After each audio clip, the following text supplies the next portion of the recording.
I see where microreactors are having a major opportunity with the expanding need for power to be in data centers. There's also a lot of remote applications that need resilient 24/7 power, especially when you consider carbon-free output that it provides. Microreactors are a very attractive option. Now, another thing that's important to consider is data centers right now consume about 4% of our nation's energy production, and it's estimated that in the next 5 years, that'll expand to about 10% of our energy production in the US, which means data centers will accelerate their need for power. And in the next 5 years, there's going to be about 2,500 data centers built. The majority of these are actually 100 megawatts or less. So, for example, at Hadron, we're building a 10 megawatt light water micromodular reactor. And a lot of this demand we're seeing, many data centers want to start with 10 megawatts and actually scale up to about 50 and to the hundreds of megawatts. So it's an excellent starting point for data centers specifically. And we also see that remote areas, industrial bases, or military bases, for example, do need dispatchable, decentralized power. So that's what we're targeting, and we're seeing significant growth in those areas.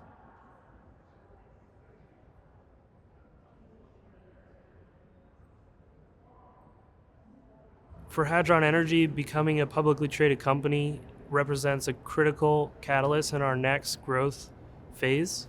Right now, we have about 16 employees. We're going to be scaling up significantly on the engineering and the licensing side of our effort. So really where we are going to be scaling are on the staff, but also we will start procuring components with the funds that we raise in going public, so that in our deployment pathway, 2029 is when we are estimated to deploy our first reactor. And knowing this, the catalyst, again, of going public and merging with Gig Capital 7, which, by the way, are excellent partners. They've been through this process many times. So their advice and mentorship is excellent in bringing us to the market in a successful way. So Hadron will actually be the first publicly traded light water microreactor company in the world, which is quite exciting given the proven technology, the existing supply chain and fuel availability. All of this considered, our public listing is the most important catalyst in getting us to the next phase of growth for our customers. So we're really excited about this.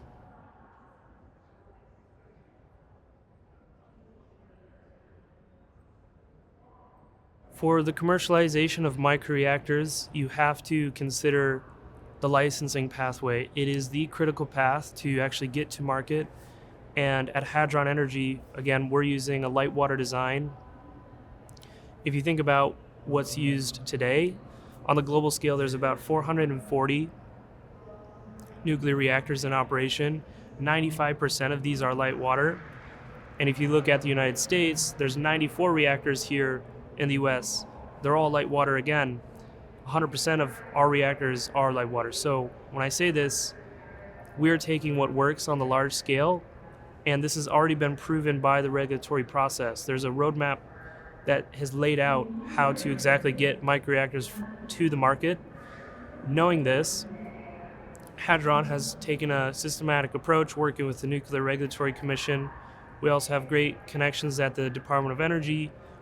But to commercialize, you work with the Nuclear Regulatory Commission, NRC. Hadron is advancing in the pre-application phase so that we can deploy a reactor in a timely manner. We are considered the front runner in microreactor licensing and have also taken the light water approach, which the Nuclear Regulatory Commission has frameworks existing for. We will also be the first company in over 50 years to be applying for a manufacturing license. So there's a lot of really exciting things, and take this into account to know that microreactors specifically are considered low consequence, which means we will accelerate our time to market in comparison to larger designs.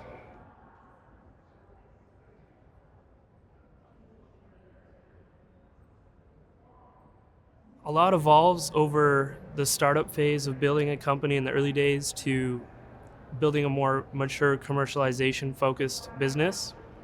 And I would say the most important leadership quality in the executive team, as well as in myself, that I hope to exude to not only our team, but the public and customers and suppliers, is servant leadership. And when I say that, I mean serving those that we work with and really tailoring our development and our work to fitting what they need and being an effective problem solver. And we do this by giving the resources necessary to make those we work with very successful.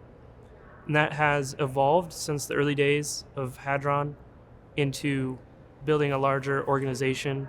And I'd like to distill those values into the company. But more than that, we want to have a very supportive culture, and culture is ultimately the most important in scaling a business from the startup phase to effectively leading in the microreactor commercialization. So at the end of the day, culture wins, and at Hadron we're building an excellent culture that will effectively build the first microreactor to market.